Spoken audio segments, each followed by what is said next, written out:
Most people asking this question are not actually asking whether they are physically capable. They already know the answer. What they are really asking is whether it makes financial sense, whether they will get enough time out of the investment, whether the maintenance is manageable on their own timeline, and whether the saltwater environment will defeat them faster than it defeats younger owners. Those are engineering questions, construction questions, systems questions, and every single one of them has a factual answer that nobody in the dealer community is going to volunteer when you are standing on the dock with a checkbook. Here is the truth. The median age of current boat owners in the United States is now 60 years old.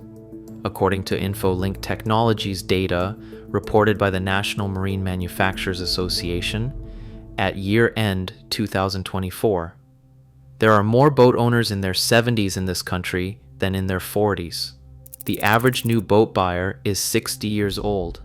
This is not a hobby dominated by 30-year-olds who can absorb a bad purchase and replace it. It is dominated by people exactly your age who have the financial discipline, the patience, and the perspective to make the right decision and execute it correctly. The question is not whether 60 is too old. The data answers that before the conversation starts.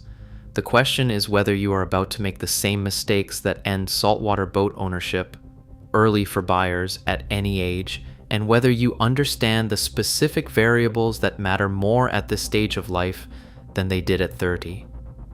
It is almost never age. It is almost always the wrong boat for the wrong environment, bought without understanding what saltwater does to construction decisions the seller made before the hull ever left the mold.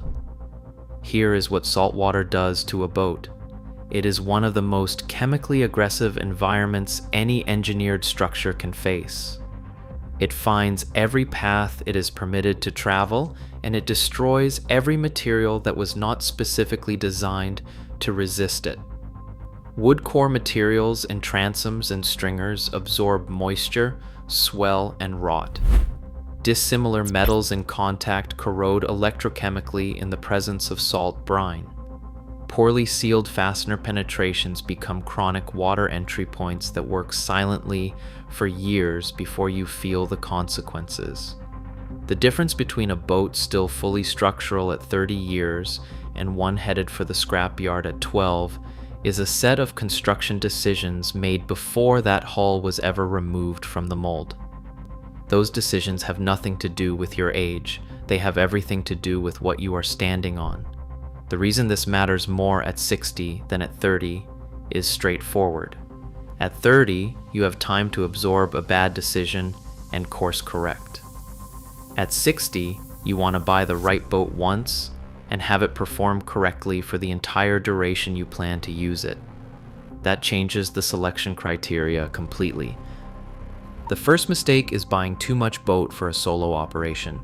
A 28-foot center console with twin outboards is a very different daily management proposition than a 36-foot express with inboard diesels. Diesel inboards require annual service intervals that are not inexpensive. They require an understanding of raw water cooling systems, impeller replacement on schedule, fuel system maintenance, and winterization procedures that outboards on a comparable platform handle more simply. The mechanical complexity you can manage at 40 in an afternoon becomes a logistics problem at 65 if your service infrastructure is not locked in before you buy. The rule is not to buy small. The rule is to buy exactly as much boat as you will confidently use solo and no more. Then add the service relationship before you take delivery. The second mistake is buying a boat based on hours without understanding storage history.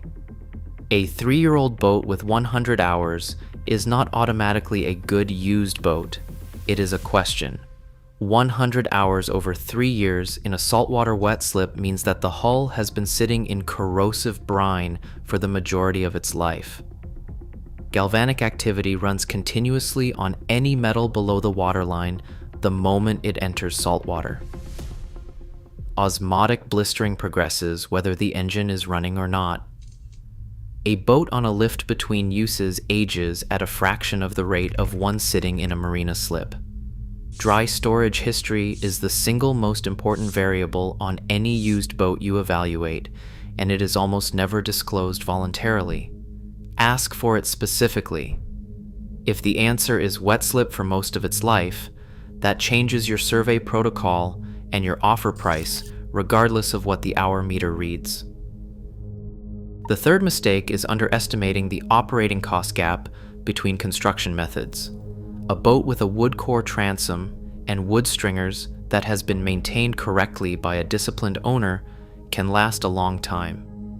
The same construction in the hands of an owner who stored it in a wet slip and did not rebed hardware after the first season will show active moisture intrusion by year 4.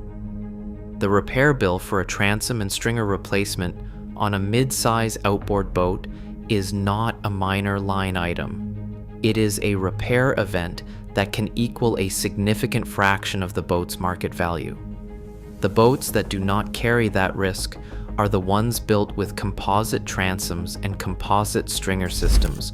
From the factory, no wood, no path for water to reach organic material, no degradation mechanism for the salt water to exploit.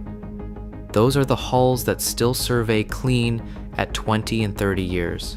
You are not buying a boat for 40 years. You are buying it for a defined ownership window. The construction has to hold up for that window without requiring you to absorb a structural repair event in the middle of it. Time, patience, financial clarity, and no tolerance for a boat that does not perform as expected.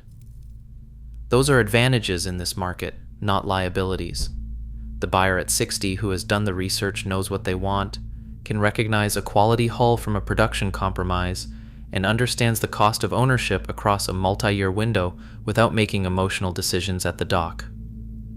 The marine biologist Wallace J. Nichols, who spent years studying the relationship between water and human health, documented that proximity to water and regular time on the water produces cognitive, emotional, and psychological benefits that compound across years.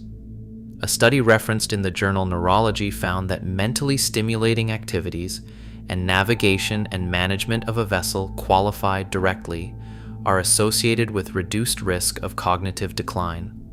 The physical demands of active boat ownership, loading gear, moving around a rolling deck, and managing lines and hardware contribute to the balance and muscle engagement that the Centers for Disease Control and Prevention identify as critical for preventing fall injuries in older adults. The data does not suggest you are aging into retirement when you buy a saltwater boat at 60.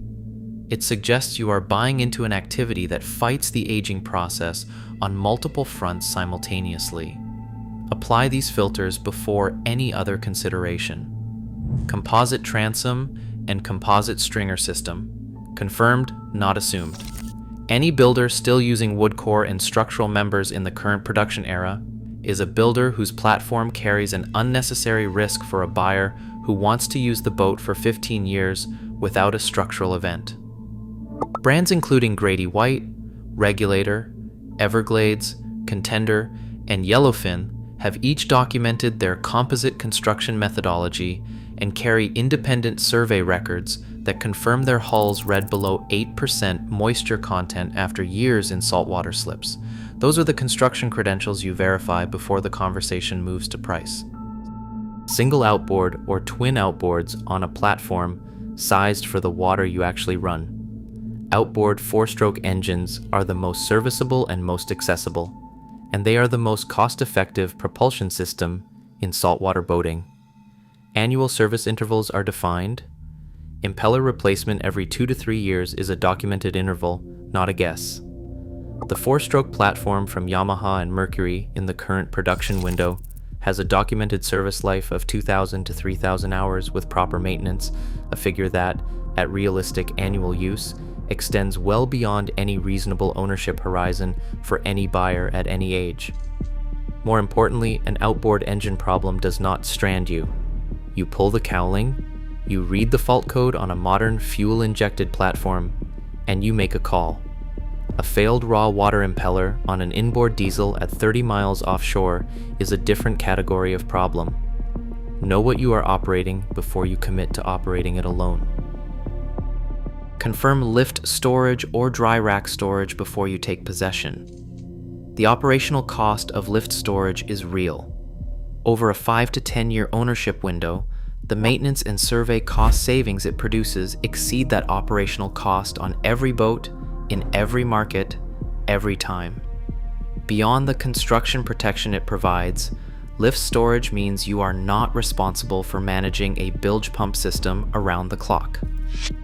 A bilge pump failure on a boat left in a wet slip for 2 weeks between outings is a documented reality that ends ownership events every season in every coastal market. Remove that variable before it has a chance to introduce itself. Budget for professional service relationships before you need them urgently. The buyer who has established a relationship with a qualified marine mechanic before the first season is the buyer who gets a return call when something needs attention on a holiday weekend. That service infrastructure is as important as the boat itself, and it is the one thing most buyers at any age fail to build before taking delivery. 60 is not too old. 60 with the wrong boat, the wrong construction, and the wrong storage arrangement is a problem, but that is a selection problem, not an age problem. The buyer at 60 who buys a composite hull with documented construction credentials, stores it on a lift, and builds a service relationship with a qualified marine mechanic before the first season is in a stronger position than the 30-year-old who buys a wood cord production boat based on hours and parking it in a wet slip. Saltwater does not negotiate with age, it negotiates with construction. Every other variable, including yours, is secondary.